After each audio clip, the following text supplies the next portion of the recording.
nos gusta saber de historia y para eso tenemos a Eugenia Jouni ya en el piso de Canal 9. Bienvenida, profe. ¿Cómo le va? ¿Cómo anda? anda? Muchas amigues. cosas. Bien, ¿Cómo andas? vamos, Euge, todavía que siempre nos lleva a recorrer el tiempo más que el espacio, ¿no? Vamos a Hoy recorrer hay historia. tiempo, espacio y un personaje muy famoso.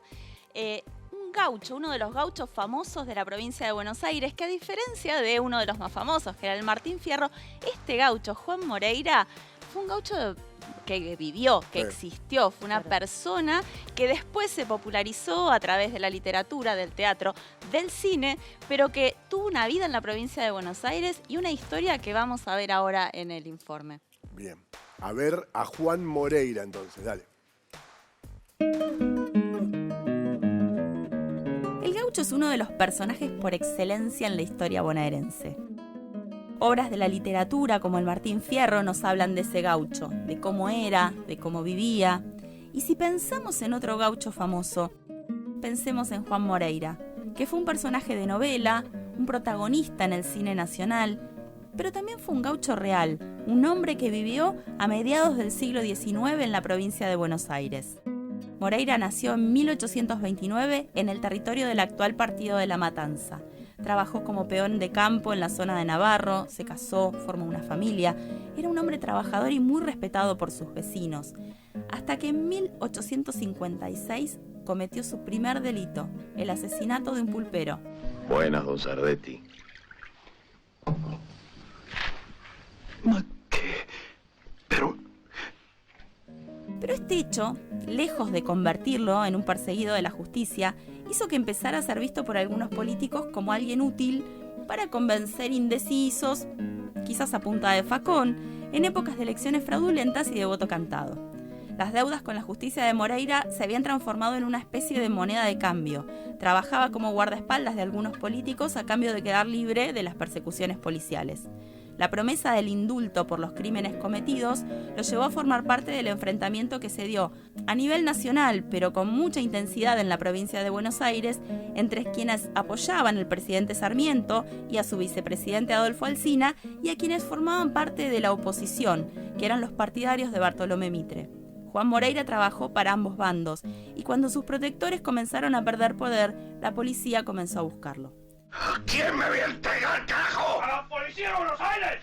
El 30 de abril de 1874, la policía encontró a Juan Moreira en un prostíbulo de Lobos llamado Café de la Estrella y después de una resistencia feroz, murió a manos de una patrulla policial. Su cuerpo fue llevado a la comisaría donde estuvo 48 horas, durante las cuales desfiló gran cantidad de gente, que eran curiosos que iban a mirar el cadáver de Juan Moreira. Fue enterrado en el cementerio de Lobos y después de muerto su fama empezó a crecer. Creció gracias a la novela de Eduardo Gutiérrez, a la obra de teatro de los hermanos Podestá y a la película en la que Leonardo Fabio pintó un gaucho que mezclaba el relato histórico con esta idea del gaucho bueno al que la sociedad lo llevó a delinquir. Y así el nombre de Juan Moreira siguió vivo a través del tiempo y empezó a formar parte de esa idea del gaucho bonaerense que lo ubica en la llanura, con el facón, con el poncho, con el mate, jugando a la taba en la pulpería y también con un rol muy activo en la política de los pueblos.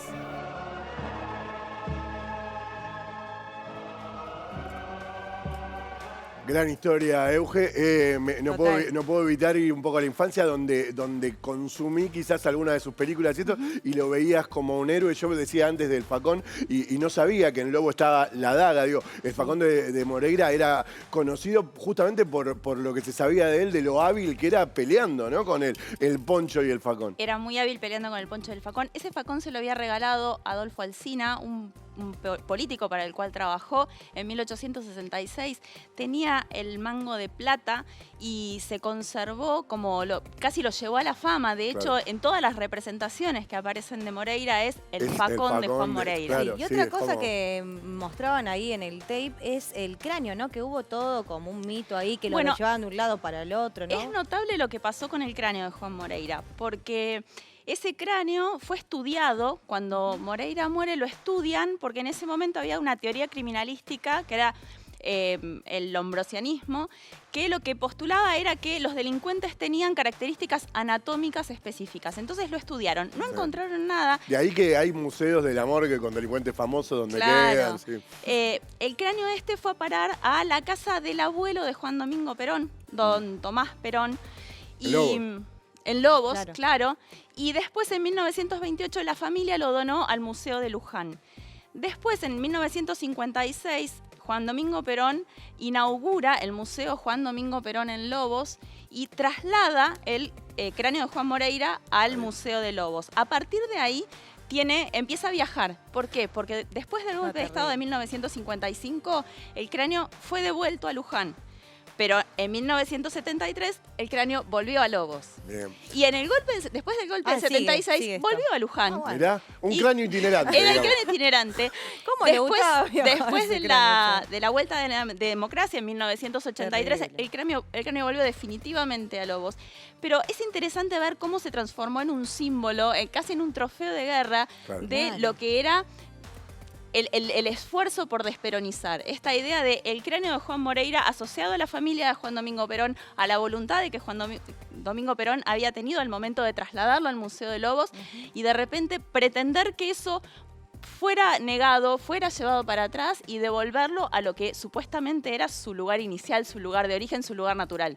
Gracias, profe, por traernos un gran personaje que hiciste muy bien en destacar al principio que fue persona, ¿no? Sí, fue persona. Porque en esta situación de que se genera un mito, claro, se asocia quizás al Martín Fierro y a otras historias gauchas, Martín Fierro. Lo que pasa es que en el Martín Fierro sí se lo nombraba a Juan Moreira también, entonces se da esa situación y encima nosotros lo consumimos, digo, las imágenes que se veía ahí de Bebán con la película de Fabio, es un poco la que tenemos nosotros en la cabeza también. Además, hace poquito, ¿no? Fue la conmemoración del fallecimiento de 10 años, ¿no? De Leonardo Fabio, 20 años, ¿20 años? No, 10 años. Ah, 10, perdón, 10 años.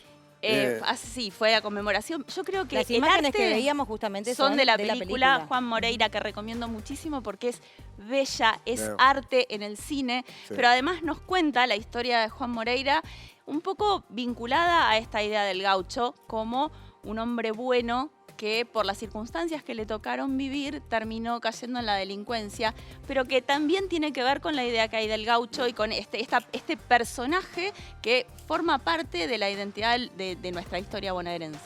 Bien, aprovechamos para mencionar porque nos gusta que estaba Bebán como protagonista de la película, que es de la provincia también de Ciudadela, la ciudad de las medias era, ¿no? ¿Te acordás? Así que, sí. ¿Por qué la ciudad de las gran medias? pareja, porque había unas medias. Media Ciudadela. Bueno, no la tengo. Por favor, con los soquetes y con las medias. Eran las medias del colegio. Bueno, y ya que estábamos con lo retro, una gran pareja de la escena nacional eran Rodolfo Bebán y Gabriela Gili. Total. Le mandamos saludos a toda la familia, ya que estamos. Bueno, gracias, Eugenia. Placer. Gracias a ustedes.